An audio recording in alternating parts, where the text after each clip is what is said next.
Okay, so this is a fascinating story. The Pentagon has destroyed emails from Luis Elizondo. Okay, before we get into it, please hit like, please subscribe, share on social media, and as I'm going through it, please let me know what you think in the comments below. Okay, let's get started.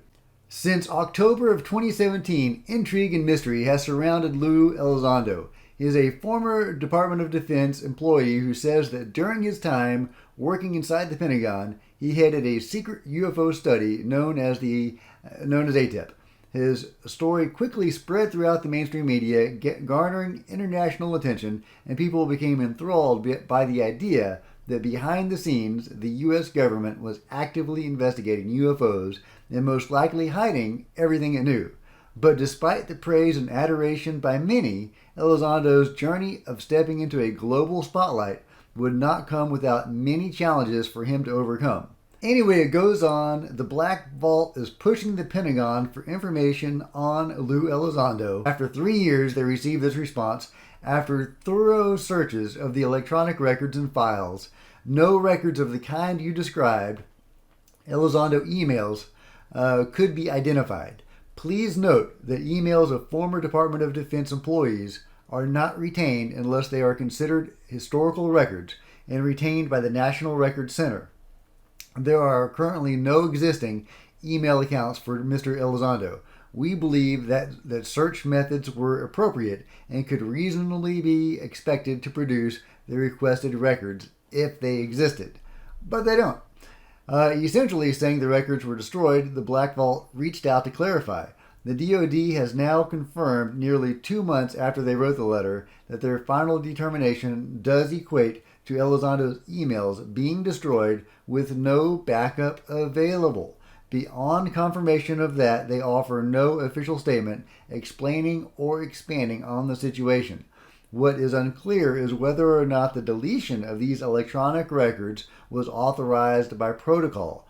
To delete records such as these, set procedures followed by the agency, called record retention schedules, need to have certain prerequisites met in order to delete or destroy files. However, after extensive research on these schedules, consultation with Elizondo about his work history, and a near 2-month effort to get clarification from the DoD on what authorized them to do this, it appears there may be no adequate authorization that can be cited for this destruction to have taken place. First of all, hats off to the Black Vault for getting this information. This is fascinating. This is one more piece in the puzzle of disinformation that the Pentagon has spread about Lou Elizondo and ATIP and the UFO field in general.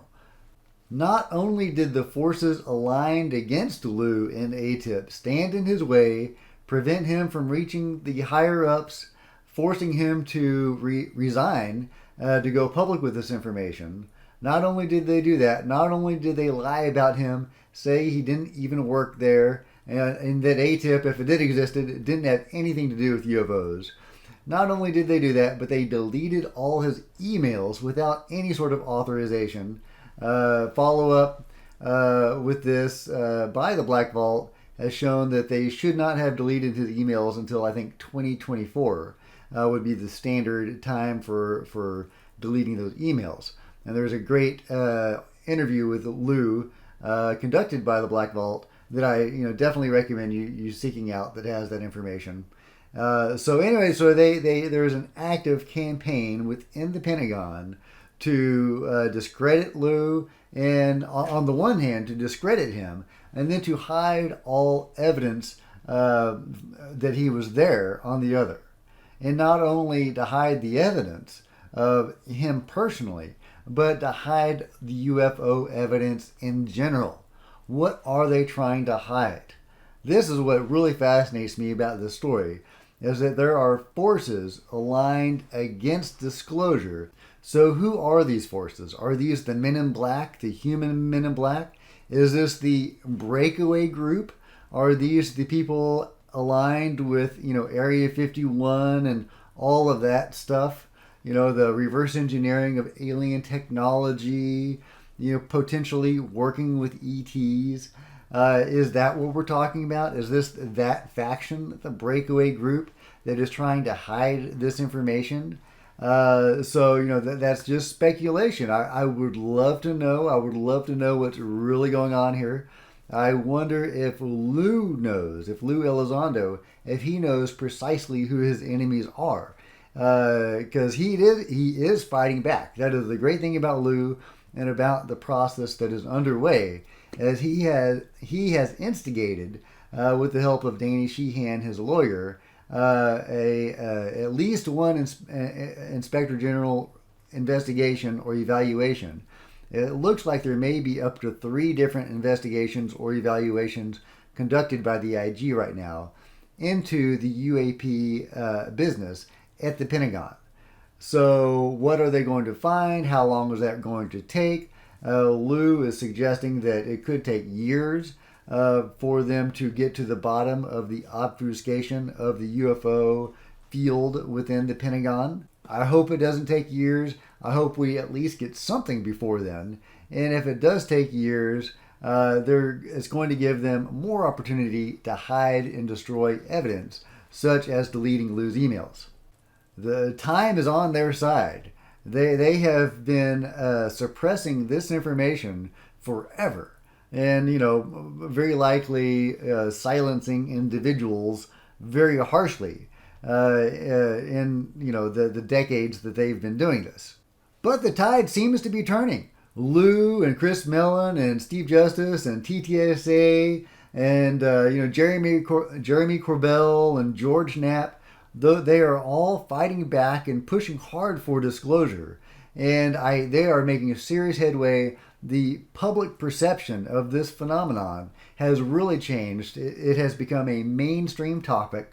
Not everybody accepts the reality of the situation, that there are UFOs that appear to be not us.